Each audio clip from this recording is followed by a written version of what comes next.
আজি ৰাতিপুৱাৰ কেইবাটাও গুৰুত্বপূৰ্ণ খবৰ আহি পৰিছে আৰু এনে ধৰণৰ খবৰসমূহ নিতৌ চাবলৈ চেনেলটো ছাবস্ক্ৰাইব কৰি ভিডিঅ'টোত এটা লাইক কৰি দিব।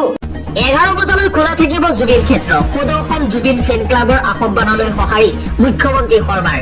নিশা 12 বজালৈ খোলা ৰাখিবলৈ জনাইছিল আহ্বান। এই আহ্বানলৈ সঁহাৰি জনাই মুখ্যমন্ত্ৰী হিমন্ত বিশ্ব শৰ্মাই কৈছে এতিয়াৰ পৰা নিশা 11 বজালৈ খোলা থাকিব জুবিন ক্ষেত্ৰ।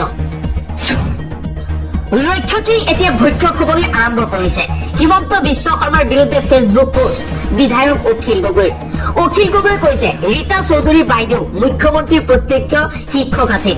মুখ্যমন্ত্ৰী ৰাজনীতি বিজ্ঞানৰ ছাত্ৰ আৰু ৰীতা বাইদেউ আছিল কটনৰ শ্ৰেণীকোঠাৰ শিক্ষক।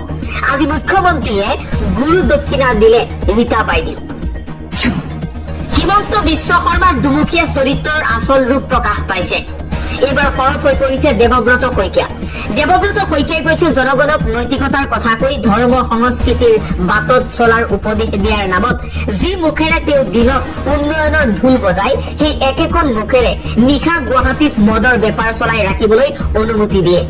গুৱাহাটীত মদৰ দোকান নিশা 2 বজালৈ খোলা থাকে, কিন্তু তাৰ বিপৰীতে জুবিন গাৰ্গ ক্ষেত্ৰত নিশা 10 বজাৰ পিছত কোনো যাব নোৱাৰিব বুলি এছঅপি জাৰি কৰিলে।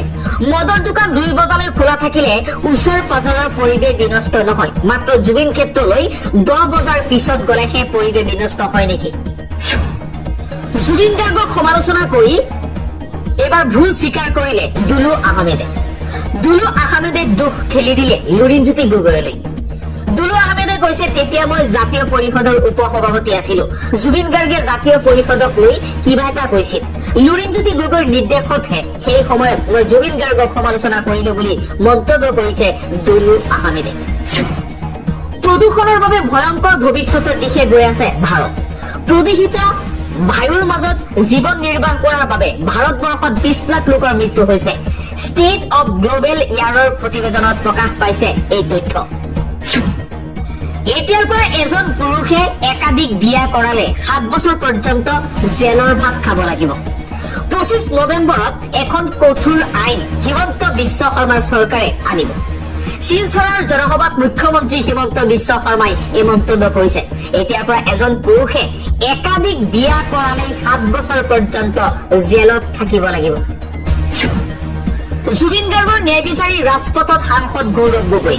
মম শিকা সমদলত আৰক্ষীৰ বাধা প্ৰদান। অসম চৰকাৰৰ বিৰুদ্ধে ক্ষোভ প্ৰকাশ কৰি উলিওৱা মম শিকা সমদলক আগুৱাই যোৱাত আৰক্ষীয়ে বাধা প্ৰদান কৰিছে, যাক লৈ পৰিৱেশ উত্তপ্ত হৈ পৰিছে। প্ৰাণৰ শিল্পী হিয়াৰ আমঠু জুবিন গাৰ্গৰ ন্যায়ৰ দাবীত গুৱাহাটীৰ ৰাজপথ উত্তাল কৰি তুলিছে প্ৰদেশ কংগ্ৰেছে। জুবিন গাৰ্গক ন্যায় প্ৰদানৰ দাবীত প্ৰদেশ কংগ্ৰেছৰ কটন বিশ্ববিদ্যালয়ৰ সন্মুখৰ পৰা দীঘলী পুখুৰী অভিমুখে সন্ধিয়া মম শিকা সমদল উলিওৱাত আৰক্ষীৰ বাধা। শান্তিপূৰ্ণ সমদলক বাধা প্ৰদান কৰাকৈ ক্ষোভিত হৈ পৰিছে সাংসদ গৌৰৱ গগৈয়ে কৈছে বাধা প্ৰদান কৰা আৰক্ষীক জবাবদিহি কৰি কয় যে কাৰ নিৰ্দেশত তেওঁলোকক বাধা প্ৰদান কৰা হৈছে। তেওঁ অসম আৰক্ষীকো ৰাইজৰ পক্ষত থাকি জুবিন গাৰ্গক ন্যায় প্ৰদানৰ সপক্ষে থিয় দিয়াৰ বাবেও আহ্বান জনাইছে। গৌৰৱ গগৈয়ে কৈছে যিসকলে আমাক বাধা প্ৰদান কৰিছে তেওঁলোকে জুবিন দাৰ ন্যায়ৰ পক্ষত নাই। তেওঁলোকে এই গণ আন্দোলনটো দুৰ্বল কৰিব বিচাৰিছে। শ্যামকৰ মহন্তৰ লগত মুখ্যমন্ত্ৰীৰ ঘনিষ্ঠ সম্পৰ্কটো বজাই ৰাখিব পৰাটো তেওঁলোকৰ উদ্দেশ্য। নিশ্চয় শ্যামকৰ মহন্তৰ লগত কিছুমান তথ্য আছে যাৰ বাবে তেওঁলোকে প্ৰকৃতভাৱে ন্যায়টো নিবিচাৰে। ইফালে কংগ্ৰেছৰ নেতা কৰ্মীসকলে জয় জুবিন দা, আমাক জুবিন দাৰ ন্যায় লাগে আদি শ্লোগানেৰে আকাশ বতাহ কঁপাই তুলিছে।